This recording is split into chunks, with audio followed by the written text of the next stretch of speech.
Buenas tardes, bienvenidos a Una Mirada al Autismo. Les saluda a Jessica Bedoya, miembro de la Fundación Sendero Azul, transmitiendo desde Guayaquil, Ecuador, por el canal RBP TV Digital.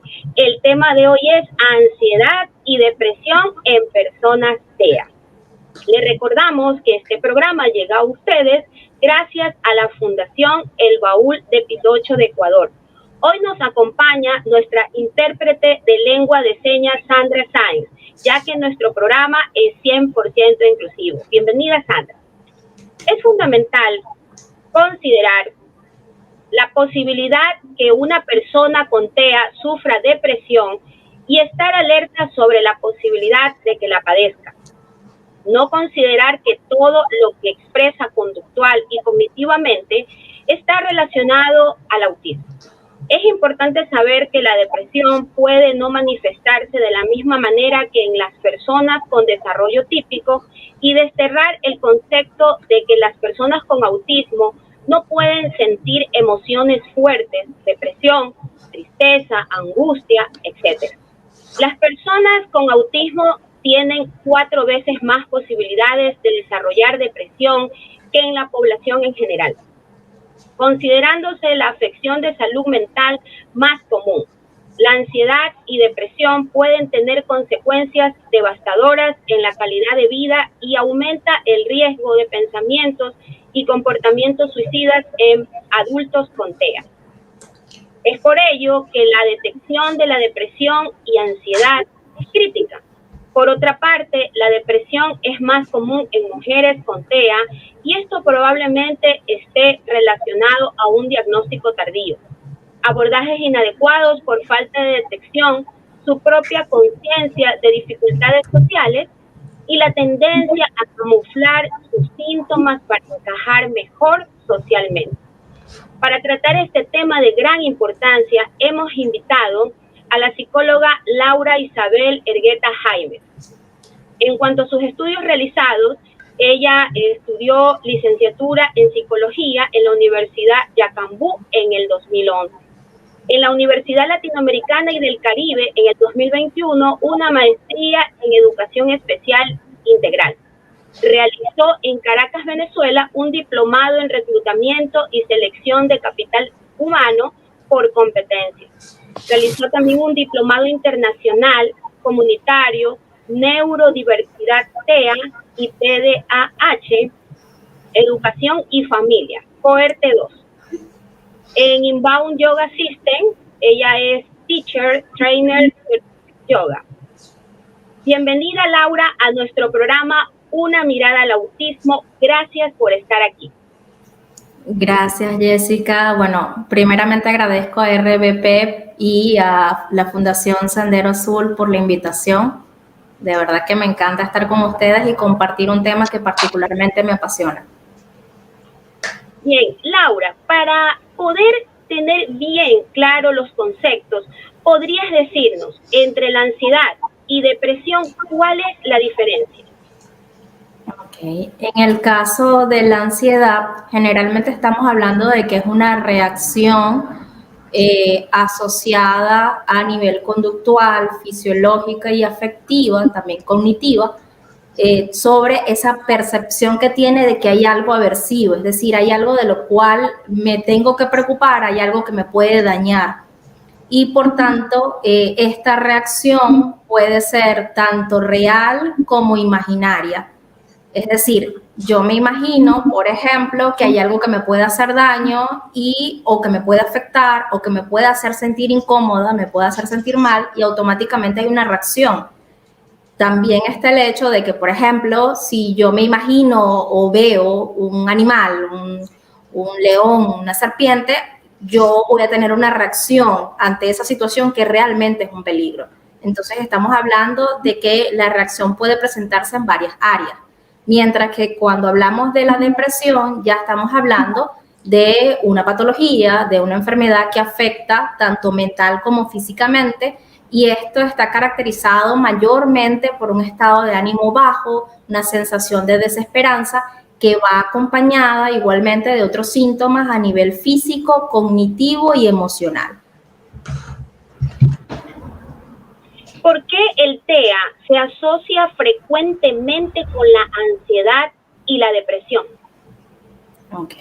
En el caso del autismo, estamos hablando de que, como tú bien indicaste al principio, hay una mayor probabilidad o vulnerabilidad para presentar, en este caso, la ansiedad y la depresión en comparación a la población neurotípica debido a las propias características nucleares del autismo.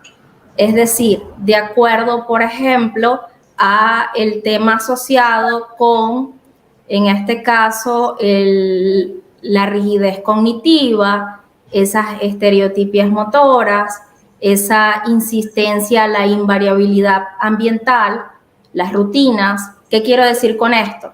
Que, por ejemplo, en el caso de una persona neurotípica, cuando tiene que traducir el mundo social o las circunstancias, que bien sabemos que son dinámicas, que son cambiantes, que podemos entender de que a veces las personas dicen que van a hacer algo y no siempre lo hacen, que las personas a veces pueden quizás cambiar de opinión, que en circunstancias normales puede que yo quede con alguien y le diga algo, pero de repente me echo para atrás, entonces puedo mentir también. Entonces, debido a todas esas circunstancias que son esperadas, quizás en una población neurotípica, ellos perciben la información, la procesan, le dan un sentido y pueden ejecutar una conducta o inhibirse.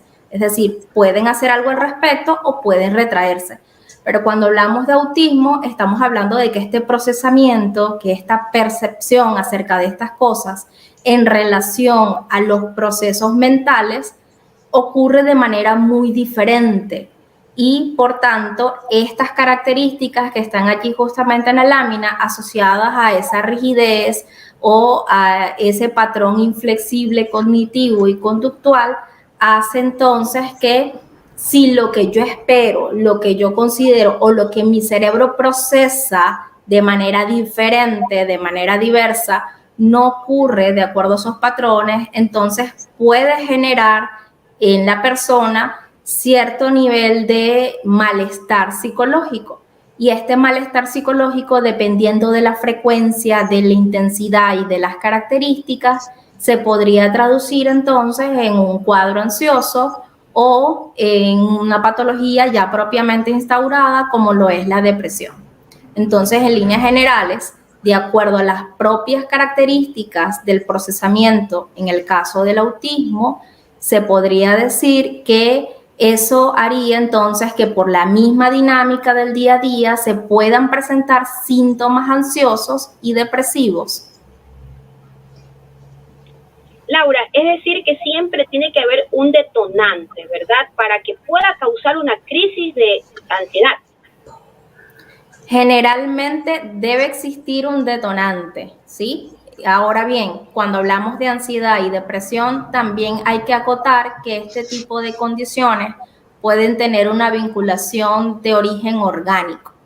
Entonces, no podríamos cerrar la posibilidad de que no exista nada en el momento, en el ambiente, sino que hay una predisposición. Pero hablando de autismo, ciertamente la mayoría de los casos existen condiciones que podemos detectar o características que podamos detectar que hayan influido a que esa persona desarrolle propiamente una patología como una depresión, por poner un ejemplo. Claro, es decir, puedo tener ansiedad, pero de por sí también a la larga me puede causar todas estas cosas que tengo dentro de mi cabeza, angustias, como tú mencionaste, dentro de su entorno, los ruidos, los colores, las luces, y me puede causar a la larga una depresión. Sí, de hecho, dentro de esas posibles causas que podríamos encontrar tanto para la ansiedad como la depresión, una de ellas que la acabas de mencionar tiene que ver con esa sobrecarga sensorial frecuente. Es decir, ya se considera, o sea, ya está claro que en el caso del autismo existen en general fallos en lo que es la integración sensorial, bien sea por hiperactividad o por hipoactividad, es decir, por percepción aumentada acerca de los estímulos en general por los diversos sentidos o por una disminución en esa percepción. Entonces, ¿qué ocurriría si esta persona frecuentemente está expuesta, por ejemplo, a ruidos intensos, siendo esta persona teniendo un mayor aumento o un mayor umbral a percibir dicho estímulo? Entonces, quizás lo que podría ocurrir 1, 2 o 3 veces no sería tan significativo en el caso de que esa sobrecarga sensorial sea frecuente, pero no es la única causa. Puede haber, por ejemplo, experiencias negativas de tipo social, en donde la persona, por ejemplo, ha estado sometida a fracasos reiterados, a incomprensión de su entorno inmediato, es decir, no me siento aceptado por mis padres, no me siento aceptado por el círculo social inmediato, siento que generalmente se me juzga o se me malinterpreta, quizás las expectativas sociales que tenía no corresponden con esas demandas del momento, es decir, yo espero que las cosas a nivel social se den de una forma, pero cuando me expongo, definitivamente mis capacidades están por debajo de lo que espera el entorno social, y allí podría ocurrir también el masking o el enmascaramiento, es decir, cuando una persona autista frecuentemente está ocultando las características de la condición, a la larga esto puede pasar factura e incluso podría desencadenar un proceso depresivo. El acoso o las burlas frecuentes también es una de las posibles causas. Y en líneas generales, todas aquellas dificultades en esta persona para comprender, para procesar, para decodificar su mundo, que frecuentemente está en esa hipervigilancia. Es decir, es como si viviera un guión y entonces, ¿qué hago frecuentemente ante una situación? Y tengo que estar allí vigilante, verificando, analizando, pensando.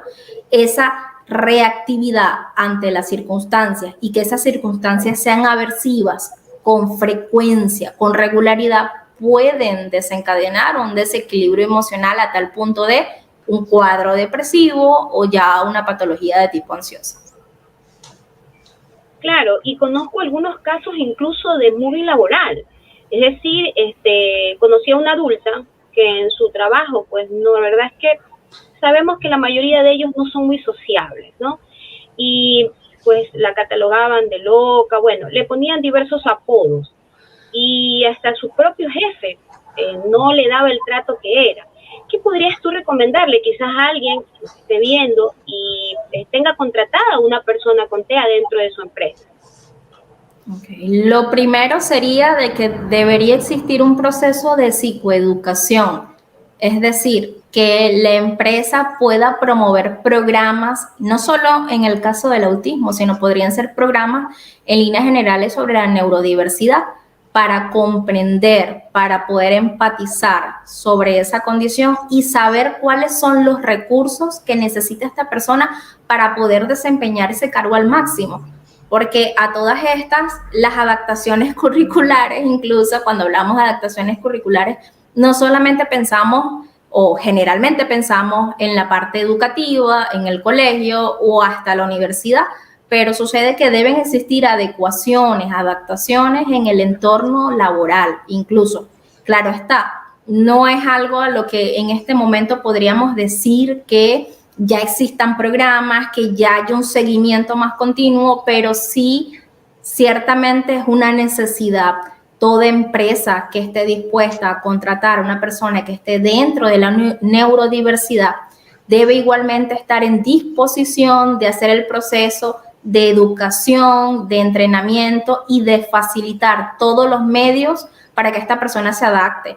Y a todas estas pues va desde lo más sencillo, como por ejemplo el control de la iluminación, el ruido del entorno inmediato donde se encuentra esta persona, hasta el tema a nivel de comunicación, cómo llevar las reuniones, cómo quizás poder interactuar de una manera mucho más cómoda para la persona que tiene neurodiversidad y que pueda responder a esos objetivos que tenga la empresa. Entonces sí hay un camino largo por hacer cuando se está dispuesto a este tipo de contrataciones. Tenemos de las redes comentarios. Ángel de Jesús Zambrano Velastegui nos dice, buenos días a todos. Gracias por esta valiosa guía. Eso le pasa a mi hijo en el colegio. Y sí es verdad, Laura, en la mayoría de las instituciones los chicos pues sí se ven dentro de un aula escolar muy ruidosa, con compañeros que realmente muchas veces pues no los comprenden, no los entienden, no los integran, no quieren ni jugar con ellos. Y muchas veces hay chicos que realmente sí quieren jugar pelota, pero le dice, explícame cómo es, y no se quieren dar a veces el tiempo suficiente a los compañeros como para poderle hacer esa integración. En las escuelas, ¿qué se les podría también decir a los profesores? Bueno, hay un trabajo muy bonito que se puede hacer de por medio en cuanto al proceso de integración de ese estudiante, que va desde hacer conversatorios, juegos, proyecciones de video, todo con el propósito de informar a los compañeros de ese chico que esta persona, pues, podemos empatizar con las necesidades que tiene y podemos lograr que ellos puedan incluso hacer cambios o modificaciones tanto en las dinámicas, bien sea dentro o fuera del salón, como en los recursos que se utilizan. Y para ello, pues creo que la barrera no son los niños, y lo digo por experiencia, he trabajado también en instituciones a nivel educativo, en donde cuando se da la oportunidad de conocer la realidad de ese otro compañerito, de entender que podemos hacer mucho para que él se sienta cómodo, para que se sienta comprendido, pues realmente la situación cambia. Pero tiene que estar el docente dispuesto a hacer el proceso de integración, a buscar la manera de cómo calar, de cómo llegarle a cada uno de esos estudiantes acerca de que este nuevo compañerito necesita del apoyo, de la guía y de la comprensión de cada uno de nosotros. Así es decir que hay que capacitar a los maestros, ¿verdad? Para que ellos pues así puedan encontrar, formar las estrategias, ¿no? Para que dentro de un aula escolar sean los chicos realmente incluidos, aceptados por sus compañeros, ¿no? Y también en las empresas, así mismo como tú mencionabas, hay que hacer un tipo de adaptación. Laura, ¿cómo un padre puede darse cuenta que su hijo tiene ansiedad o depresión? ¿Qué síntomas presenta? Okay. Cuando hablamos de ansiedad, podemos decir hay síntomas muy generales, ¿no?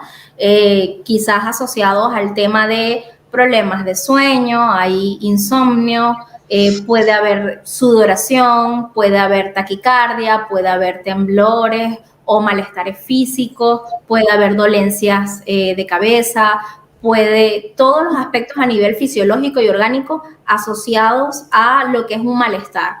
A nivel mental, pensamientos frecuentes, o hay una activación hacia justamente esa parte cognitiva de pensar frecuente en eso que me está generando ansiedad, o pensar frecuente en situaciones que quizás no están en mi control.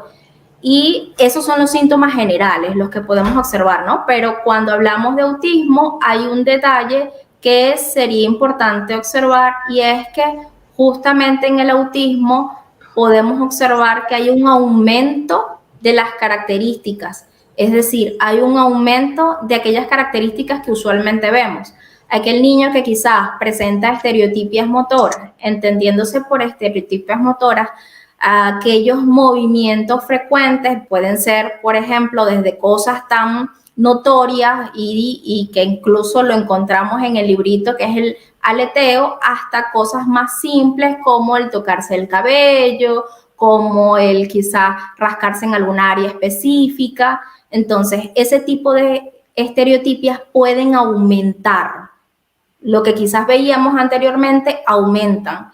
El aspecto asociado a los cambios, es decir, cambios que quizás ya él había logrado, cambios que él podía haber dominado en algún punto o mostraba cierta flexibilidad, existe nuevamente un aumento en esa rigidez y mayor inflexibilidad, mayor insistencia porque las cosas no cambien. Las ecolalias también pueden aumentar, es decir, todas esas características nucleares del autismo terminan aumentando más asociadas a un cuadro ansioso, porque de alguna manera estas características le permiten autorregularse. Es decir, esto que me está generando malestar, esto que me está generando incomodidad, puedo autorregularlo si nuevamente estructuro, si nuevamente encapsulo todas aquellas cosas que yo sé que forman parte de mi zona de confort. Entonces, agregadas a las características ansiosas que ya conocemos y que generalmente se presentan en la comunidad neurotípica, le vamos a asociar un aumento de esas características nucleares del autismo. Básicamente, en líneas generales, esas serían las observaciones que podemos hacer cuando hablamos de ansiedad vinculada al autismo. Y de repente digo yo, que también algún chico pueda que se rehúse a asistir a clases, y como ellos son de rutinas, ¿verdad? Entonces de repente puede el padre notar de que su hijo no quiere ir a clases. Podría ser una de estas también, una característica de que puede estar con algún problema dentro del colegio. Sí, porque si estamos mencionando que necesita estructura, el ambiente escolar generalmente tiende a ser desestructurado. Es decir, hay espacios o hay momentos en donde no se puede predecir qué va a ocurrir. Por ejemplo, en el caso del recreo. Entonces, a todas estas, el ir al colegio y exponerme, porque cuando hablamos de ansiedad, hay que tomar en cuenta que existen diversos tipos de ansiedad. Está la ansiedad social, que en este caso puede haber una comorbilidad con el autismo, cuando notamos que hay un aumento más exacerbado acerca del tema de la exposición social. Puede haber, por ejemplo, un trastorno de ansiedad generalizado, puede haber incluso un trastorno obsesivo compulsivo que también está asociado a la ansiedad. Entonces, en líneas generales, cuando vamos al colegio, dependiendo de cuáles sean las características vinculadas con esta ansiedad, pues ciertamente si existe algo que me genera malestar, que no sé cómo controlar, que no sé cómo reaccionar, porque en definitiva puede que, dependiendo de la edad y de las características, porque hay algo importante a tomar en consideración. Si bien el autismo es un espectro, también la personalidad de este individuo va a marcar la pauta de cómo se va a desempeñar o cómo se va a desarrollar. Entonces podemos tener un niño que quizás a nivel de desarrollo de personalidad, su forma de ser realmente le limite a dar mayores respuestas en el entorno, y eso se dificulta entonces que existan cosas que le estén generando malestar, pero él no las exteriorice, él no las converse, no hay una pauta en general, y cuando hay ansiedad tendemos también a evitar,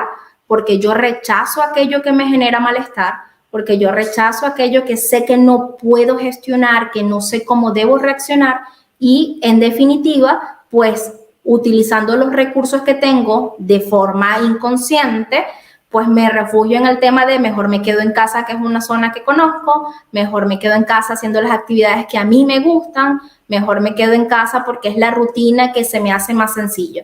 Entonces, sí podría existir síntomas ansiosos dentro del ámbito escolar. Laura, ¿qué hacer en el momento que un hijo nos diga que quiere matarse? Bueno, lo primero es tomarlo en serio, porque he tenido pacientes que quizás en algún momento toman sus padres este punto a la ligera.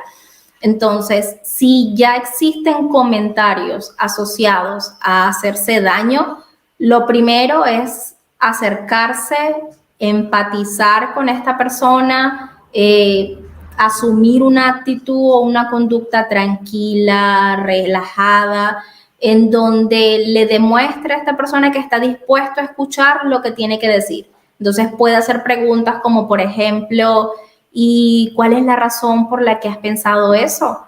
¿Qué es lo que te hace sentir mal? ¿Desde cuándo estás pensando eso?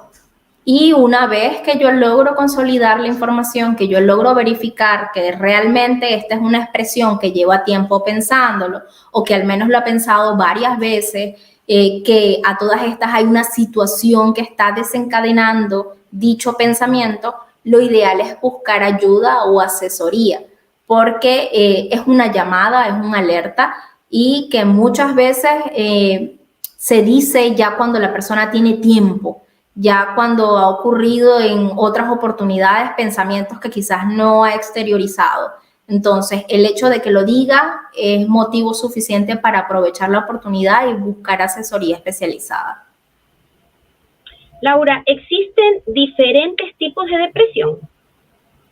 Sí, existen diferentes tipos de depresión, los cuales van a variar de acuerdo a la intensidad, de acuerdo a la frecuencia. Por ejemplo, cuando hablamos de una depresión con características que son, por decirlo de alguna forma, leve o que ha estado en un periodo de 6 meses, podemos hablar de un trastorno distímico. Es decir, sigue siendo la depresión, solo que estamos hablando de síntomas que son más leves.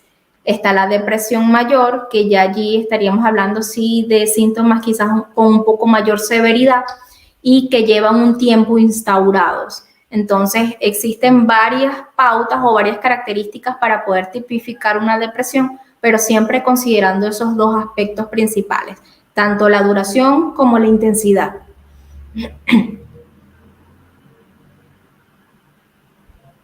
¿Cómo controlar la ansiedad en niños TEA?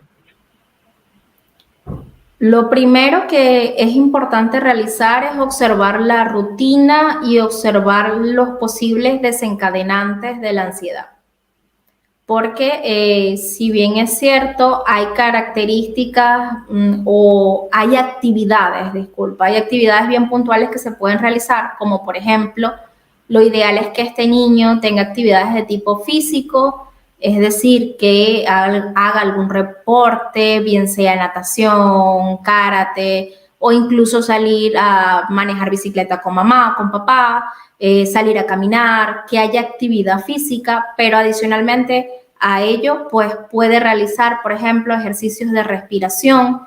Cuando este paciente asiste a consulta, una de las estrategias que se le enseña es a trabajar la respiración diafragmática, a utilizar ejercicios de relajación o de meditación, en donde a través de una meditación guiada, es decir, sobre ciertas pautas que se le va dando al paciente, él aprende a autorregularse y pues a su vez a detectar cuáles son aquellos pensamientos que también pueden desencadenar la ansiedad.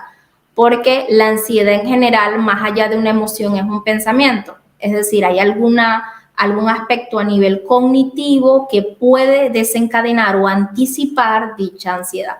Entonces, por esa razón, estas estrategias son a nivel general, pero lo importante es descifrar cuál es la causa. Porque si existe una causa, en la medida en que esa causa no se trabaje, la ansiedad siempre va a estar presente.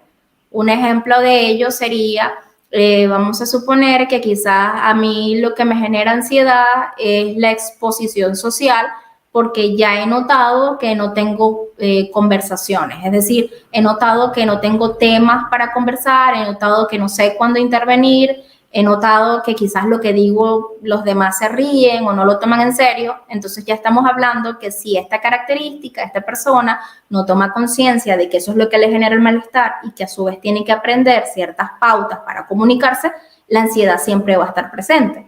Por esa razón es importante primero detectar cuál es la causa de la ansiedad y dependiendo de eso serían las modificaciones. Es decir, Laura, que sí se podría prevenir que los chicos TEA tengan algún tipo de crisis de ansiedad o depresión. En el caso de la ansiedad puede ser una ansiedad adaptativa o una ansiedad patológica. La ansiedad adaptativa no la podemos prevenir y esta sería aquella que se presenta ante situaciones reales y que a todas estas son situaciones en donde yo siento que no tengo los recursos para actuar. Ejemplo, tengo mi presentación de tesis el día de mañana. Yo hoy puedo experimentar insomnio, puedo experimentar taquicardia, puedo experimentar dolor de cabeza, sudoración, y esa ansiedad que estoy experimentando es adaptativa, porque es ante una situación real y que es normal y es esperado que presente dicha ansiedad. Por tanto, allí no podemos hacer para prevenir, sino para intervenir. Podemos hacer algo para que esos síntomas mejoren.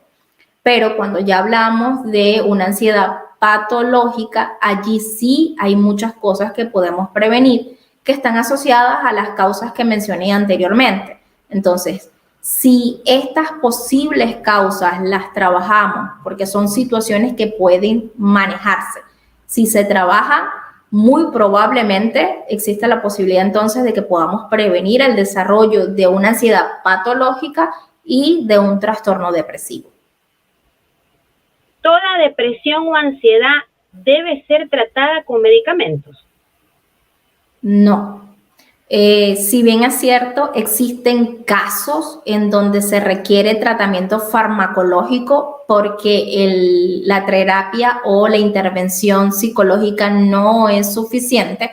Esto va a depender ya de factores más individuales. Entonces, es el psicólogo en conjunto con el psiquiatra quienes toman la decisión de si es necesario derivarlo a un proceso ya farmacológico.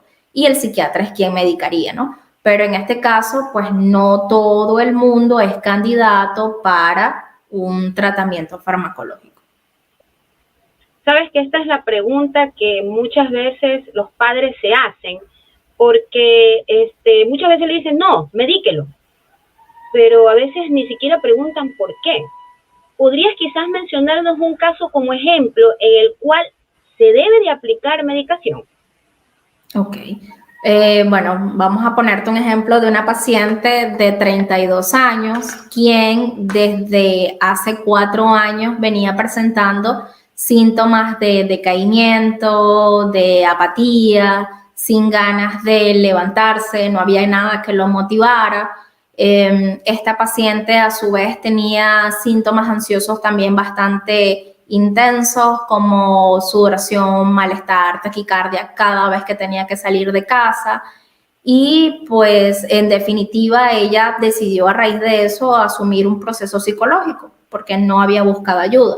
Cuando esta chica busca la asesoría psicológica llevaba tanto tiempo, pero tanto tiempo sin tener ningún tipo de apoyo y a su vez estaba tan descompensada porque por más que ella se lo propusiera, la fuerza de voluntad no era suficiente como para, por ejemplo, pararse y hacer una actividad física, que es una de las recomendaciones que generalmente se puede dar cuando hay un cuadro ansioso o depresivo, tratar de caminar, tratar de hacer algún tipo de actividad que pueda estimular orgánicamente la producción de esas hormonas, esos fluidos que ayuden a potenciar el estado de ánimo. Entonces esta persona, por más que se lo proponía, a nivel mental y a nivel físico no podía hacer más allá.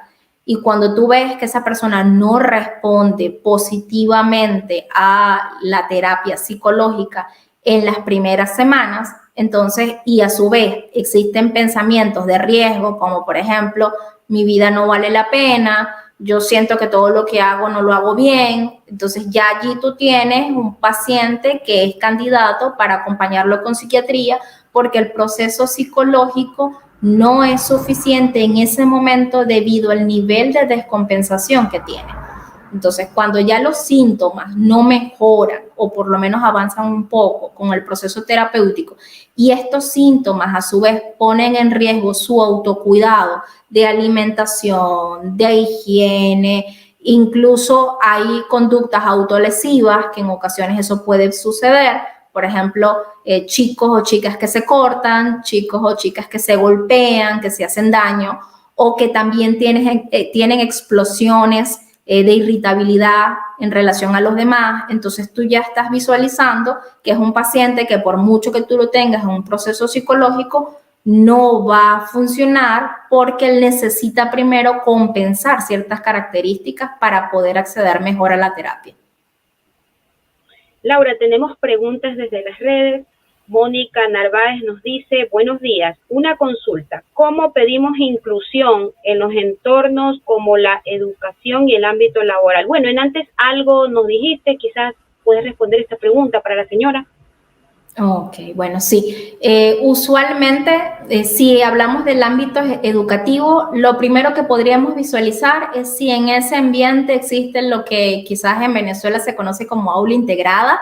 No sé si por allá tiene el mismo nombre, pero básicamente es ese lugar en donde convergen los especialistas del colegio, bien sea la psicopedagoga, la orientadora, la psicóloga, y a través de esa aula integrada o ese servicio de bienestar estudiantil se puede tramitar el hecho de, por ejemplo, hacerle seguimiento a las aulas o al aula en particular de esa docente en cuanto a las adaptaciones curriculares, en cuanto a la integración del estudiante en el salón de clase e incluso todas aquellas inquietudes que quizás como mamá pueda tener en relación al currículo que se esté llevando a cabo y cómo se está realizando dentro del aula de clase. Entonces, esa es una opción. Si esa aula no existe, entonces en caso tal se hace un enlace tanto con la docente como con los especialistas que recibe atención tu chico o tu chica, porque hay una realidad que es importante. Muchos docentes no saben qué hacer. Pueden tener las mejores intenciones, pueden querer hacer el proceso de inclusión, pero no tienen idea de cuáles recursos o herramientas pueden utilizar. Entonces, siempre sería importante poder hacer ese enlace con el especialista para que se le brinden herramientas, estrategias, ideas en relación a cómo hacer el proceso de integración. Y que, por supuesto, al menos durante el proceso educativo existan ciertos periodos o ciertos cortes en donde hayan reuniones y en esas reuniones se verifique, o sea, qué es lo que se está haciendo, cómo se están dando los resultados, si la docente tiene alguna dificultad o no sabe cómo manejar ciertas cosas, cómo va respondiendo este estudiante frente a toda la demanda educativa, no solo hablando del ámbito de los contenidos académicos, sino de todas las áreas que se van desarrollando dentro de una escuela. Entonces, esos son puntos que se pueden tomar en consideración para que esa docente sienta también el apoyo, sienta la constancia y el compromiso que tiene el representante en relación al proceso educativo. Porque a veces esperamos que el docente haga, pero lo dejamos así y no verificamos, no revisamos, no le damos esa continuidad para ver si realmente se está haciendo el trabajo que este estudiante necesita. Laura, tenemos otra pregunta. Diana Goyes nos dice, buenas tardes, mi hijo tiene autismo moderado a severo, casi no tiene crisis, duerme muy bien naturalmente, pero ha cogido tema de darse pequeños suaves golpecitos en la barbilla, pero lo hace hasta cuando está alegre. ¿Será algo sensorial o se necesita medicación allí?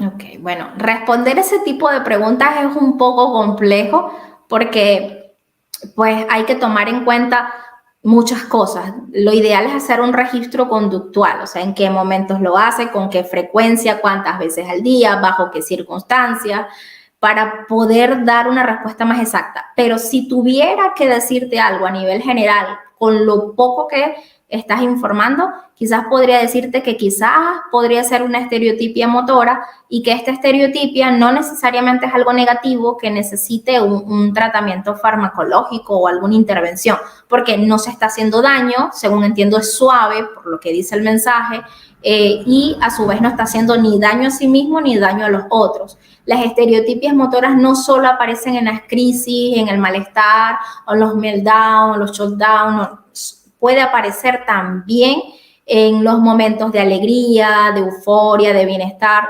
recordando que muchas de las veces esta estereotipia sirve también como medida de relajación, o sea, yo puedo estar tranquilo, yo puedo estar bien, pero esta estimulación motora, que en este caso es motora, me genera más bienestar, me genera tranquilidad. Entonces, si es algo que no genera disfunción, ni daño o malestar a esta persona, lo ideal es simplemente dejar tranquilo en relación a ese estímulo o ese movimiento que estás expresando. No ameritaría ningún tipo de intervención. Viendo algunas estadísticas que preocupan, ¿qué puede hacer un padre para mejorar la salud mental de su hijo y evitar caer en depresión? Ok.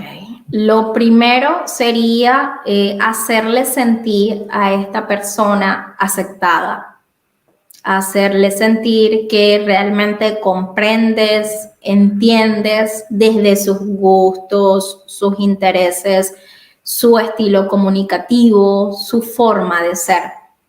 Que esa diferencia, que quizás él note, no sea una barrera para generar vínculos positivos. Este chico, esta chica, este adolescente o adulto necesita tener esa comprensión, pero a su vez esa identificación con otros.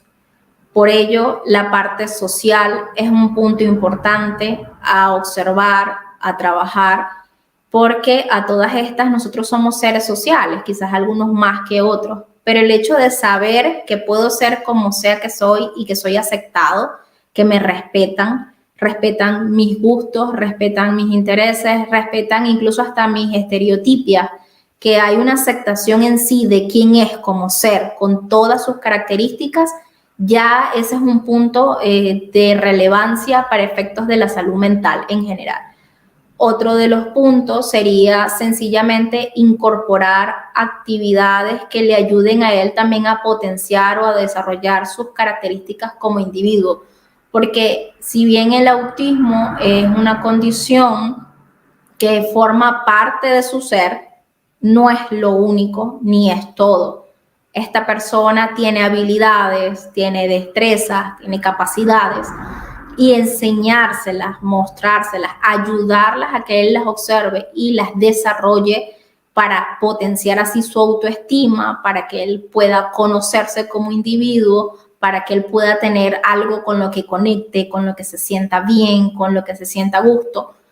También es un agente protector de posibles patologías a nivel mental. Si hablamos desde el punto de vista de los autocuidados, es importante a esta persona enseñarle a cuidarse, darle independencia y autonomía correspondiente a su edad cronológica y a sus características personales. Esto que implica que muchas veces existen rasgos de sobreprotección familiar que definitivamente marcan la pauta para el desarrollo de procesos ansiosos o procesos depresivos. Entonces, parte de esos autocuidados que hay que permitirle tienen que ver con los autocuidados de, por ejemplo, la higiene personal, la alimentación, el vincularse a nivel social, el tener espacios en donde él se sienta agradado y seguro, el hecho de tener actividades extra, entonces que él pueda aprender también a cuidarse, el enseñarle a colocar límites, el enseñar a decir que no y respetar ese no. Entonces, en líneas generales, todas las características que tengan que ver con el desarrollo de su ser y que no necesariamente se centran en el tema del autismo, son necesarias para que él pueda desarrollar su identidad, su autoestima, su autoconcepto de una forma saludable. Y que si tenemos esas bases, pues lo más probable es que su salud mental en general esté en excelentes condiciones en la medida de que su desarrollo así vaya avanzando.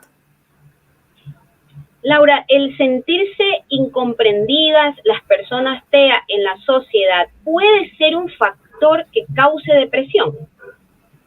Sí, existen muchas personas que en ocasiones pueden desarrollar un cuadro depresivo por sentirse diferentes y no querer ser diferentes, por sentirse incomprendidos, por sentir que no pertenecen, que no pueden ser como son ellos realmente porque hay un rechazo, hay una burla, o incluso, por ejemplo, aquellos adultos que reciben un diagnóstico tardío, pero que cuando él decide abrirse, decide hablarlo, expresar, porque son características que, bueno, en definitiva pudieron haber pasado solapadas y esta persona no recibe la aceptación, no recibe la comprensión, no tiene el apoyo, y a su vez esto va enmarcado en el hecho de que a nivel laboral tampoco se siente comprendido o apoyado, porque no estamos hablando de que quizás sea una sola persona, sino que en líneas generales en el mundo siento que no encajo, que no pertenezco y que nada de lo que haga puede servir para hacerme sentir bien. Entonces sí, en definitiva, puede desencadenar síntomas asociados a la depresión. ¿Pueden los grupos de apoyo ser útiles en estos casos? Sí. Existen grupos de apoyo a nivel social, por ejemplo, cuando hablamos de grupos de apoyos, tiene mucho que ver con el hecho de encontrarme con otras personas probablemente de mi misma edad o cercanas a mi edad, con características o con diagnósticos similares a los míos, puede ayudar el hecho de saber que primero no soy la única persona que está en estas circunstancias o que tiene el mismo diagnóstico. Segundo, que generalmente puede facilitar los procesos a nivel de aprendizaje. A lo mejor en algún momento no tuve el interés de hacer ciertas cosas o de identificarme con ciertas cosas, como por ejemplo tener mayor apertura a nivel social o practicar algún tipo de actividad, pero en el momento en que estoy dentro de un grupo y donde me siento identificado, donde me siento aceptado, donde me siento comprendido, puedo entonces generar procesos de aprendizaje mucho más fáciles que a lo mejor estando en un ambiente en donde no hay características comunes, en donde no hay un nivel de comprensión como lo pudiera ser cuando estamos frente a otras personas con un diagnóstico similar. ¿Qué hacer en un momento de ataque de depresión o ansiedad de una persona TEA? Ok, bueno, esta pregunta también es variable porque depende de muchos aspectos. Lo primero sería tratar de comprender la situación, tratar de comprender a la persona, es decir, la ansiedad y la depresión en el momento en que ocurra una crisis de tipo ansioso, por poner un ejemplo, muchas veces el hecho de estar allí y de acompañar es suficiente para poder ayudar a esa persona a procesar. Todo depende de las características de ese individuo. A veces incluso ellos necesitan más estar a solas, es decir, que tengan su espacio, que no se les invalide lo que están sintiendo, sino, por ejemplo, podemos acompañar, si estamos hablando de una persona TEA 1, grado 1, que a nivel verbal tiene un buen desempeño, podemos hacer preguntas, como por ejemplo, ¿hay algo que puedo hacer por ti? ¿Necesitas ayuda con algo? ¿En qué te puedo aportar? ¿Te quieres quedar solo? ¿Te dejo un momento? ¿Me quedo en silencio? Entonces, podemos hacer algún tipo de preguntas que nos faciliten el hecho de saber si esa persona necesita algo. Muchas de las veces, cuando hablamos en el caso de la ansiedad, en ocasiones este proceso es mucho más fácil llevarlo cuando se está en silencio y en soledad. Entonces, en definitiva, va a depender, lo que hagamos va a depender de la edad, del nivel o el grado de autismo que estamos hablando y a su vez de las características a nivel de personalidad. Otro de los aspectos, si estamos hablando de quizás un momento ansioso, podríamos acompañarlos o acompasarlos a nivel de la respiración. Es decir, podemos indicar, vamos a inhalar y exhalar. Inhalamos en 1, exhalamos en 2. Entonces nosotros hacemos la imitación de lo que queremos. Si estamos hablando de un niño, por poner un ejemplo, podemos hacer una guía de un cuento en el momento ansioso. A ver, en este momento imagina que somos unas tortugas. ¿Cómo respiran las tortugas? Y entonces hacemos la imitación de la tortuga. Como la tortuga es lenta, entonces la respiración debería ser lenta. Y entonces hacemos el movimiento. O vamos a imaginar que tenemos un globito en la panza. Ahora vamos a llenar ese globito que está en la pancita. Y entonces llenamos el globito. Claro, fíjate cómo varía la estrategia porque estoy hablando de que es un niño. Ahora, si es un adulto, no podemos hacer eso, sino que por el contrario, vamos a tratar de verificar si hay algo en lo cual podamos hacer por esa persona. Entonces, todo va a depender de las características individuales. De allí la importancia que tiene el acompañamiento especializado, porque es que no hay fórmulas mágicas. Quizás lo que yo trabajo con un paciente con autismo es diferente al que trabajo con el otro, porque aun cuando los dos presenten ansiedad, todo va a depender también de las características, de los rasgos de personalidad que tenga ese individuo. Entonces, este especialista va a enseñar a mamá, a papá, a los cuidadores o a los familiares en general a qué hacer ante una crisis específica de acuerdo a las características que presenta ese paciente. Claro, y muchas veces como padres podemos identificar, ¿verdad? Ser muy observadores, yo digo como tipo investigadores. Y quizás ya sabemos cómo podemos abordar a nuestro hijo, pero hay personas en el entorno, en un colegio, o quizás puede existir esta crisis de ansiedad, puede pasar dentro de su empleo. Entonces, muchas veces hay personas que dicen, le voy a dar un abrazo. Esto no sería recomendable porque hay chicos que tienen malas reacciones, Laura. Claro, por eso fíjate que decía características individuales, porque habrá uno que a lo mejor sí necesita que lo aprieten, o sea, que sea un abrazo con tensión muscular, yo aprieto, abrazo y eso lo calma. Pero habrán otros que en lo que yo lo toque, automáticamente genera una conducta hostil o empuja o muerde o hace algo que quizás pueda generar un daño en la otra persona y automáticamente genera también una aversión en relación a lo que está ocurriendo. O sea, no me gusta, no quiero, me empeoras como me siento cuando me tocas. Entonces, por eso es que es necesario conocer las características para poder decidir cómo abordar dichas crisis. Algo te comentaba también al inicio del programa, antes de que empiece, con referente a muchos casos que conozco de adultos que pues tienen depresión y ya lo tienen identificada. Y muchas veces he escuchado decir esto, ya no quiero al día siguiente amanecer, ya no quiero respirar. Muchas veces las familias no se lo toman muy en serio. Tú algo me dijiste esta respuesta, quisiera nuevamente que la volvieras a hacer. Ok, bueno, sí, ciertamente en ocasiones pues no se toma muy en serio este tipo de expresión porque se asume que están llamando la atención, se asume que no lo dijo en serio, fue un momento de enojo o a lo mejor lo que quiere es manipularme en torno a eso y que yo ceda ante algo. Cuando en realidad una vez que hablamos de ideación suicida, es decir, que está esa idea allí presente, generalmente esa idea comienza a gestarse y muchas veces no nos damos cuenta de eso. Entonces, esa gestación hace que quizás yo lo que necesite es un evento lo suficientemente estresante, un evento en donde yo sienta que no tengo control y que me genere desesperanza, malestar, bajo de ánimo, aunado, por supuesto, a otras características que puedan presentarse, como para que realmente yo considere que esa es una opción. Entonces, en definitiva, cuando hablamos de ideación suicida, la idea es no subestimar dichas expresiones, sino por el contrario, llegar a la raíz. O sea, y eso que lo estás pensando, ¿qué ha sucedido? ¿Pasa algo? ¿Cómo te has sentido? ¿Cuánto tiempo llevas pensando en eso?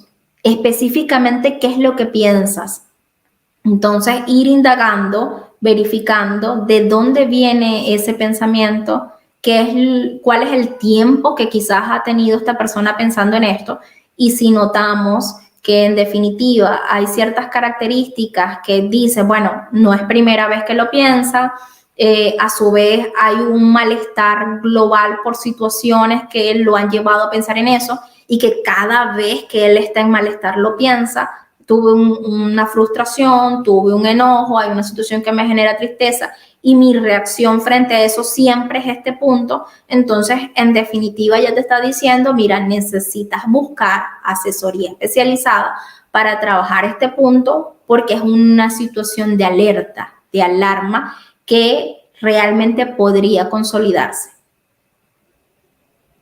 Laura, nos quedan 5 minutos y sí quisiera que en estos últimos minutos pudieses darnos unas últimas recomendaciones para las personas que nos están viendo. Ok, bueno, lo primero es que tomen en consideración que el hecho de que una persona tenga un diagnóstico de autismo no implica que no pueda tener otras patologías, otras comorbilidades, es decir, que no aparezcan otras situaciones que puedan mellar la salud mental de esta persona. Porque generalmente se asume que el hecho de que tenga autismo, eso es lo único y es una situación que no podría llevar a más. Entonces, si hablamos de la salud mental en autismo, que es un tema que quizás poco encontramos en redes sociales o poco se habla, poca teoría hay por allí, pues ciertamente hay algunas investigaciones que indican que la salud mental de una persona bajo el autismo pues suele ser más vulnerable en relación a una persona neurotípica, debido a lo que hemos conversado el día de hoy, debido a esas características nucleares de la misma condición.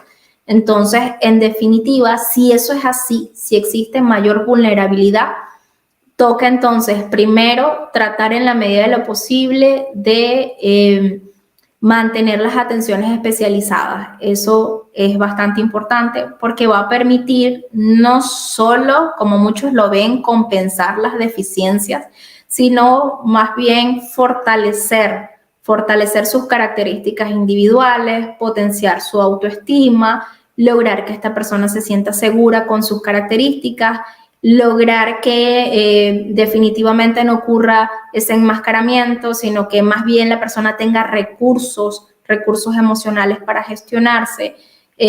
A su vez es importante entonces que si esas características de vulnerabilidad existen, es importante que mamá y papá siempre estén atentos cuando existan cambios en las rutinas de sueño, atentos cuando existan cambios a nivel de lo que es la alimentación, atentos cuando existan cambios de humor bruscos, quizás cuando existan ciertas características que anteriormente o inicialmente no estaban, porque si bien es cierto, la depresión suele ser un poco complicada de diagnosticarla en autismo porque hay características que pueden ser compatibles o muchas veces si la persona no es un especialista en el área, no va a haber dicho diagnóstico porque, por ejemplo, la tendencia al aislamiento, esa apatía, esas dificultades para comunicar o gestionar sus emociones que puedan ser compatibles con el autismo pueden pasar solapadas por un proceso depresivo.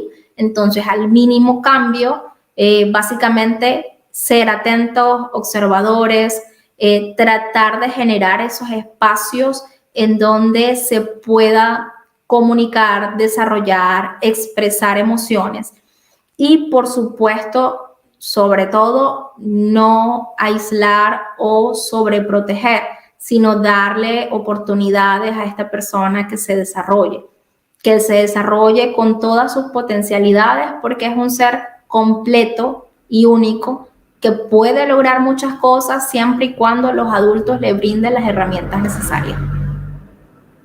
Laura, tenemos la última pregunta. Nos hace la misma señora, Diana Goyer. Si lo hace suave, esos golpecitos en la barbilla, pero esto seguirá de largo, ¿o cómo haré para que se olvide de ello? La pregunta sería, ¿para qué necesitas que se olvide de ello? Si eso no le hace daño, más bien le ayuda a él a estar en esa sensación que tú dices, que no tiene irritabilidad, que él está tranquilo, que lo hace cuando está feliz.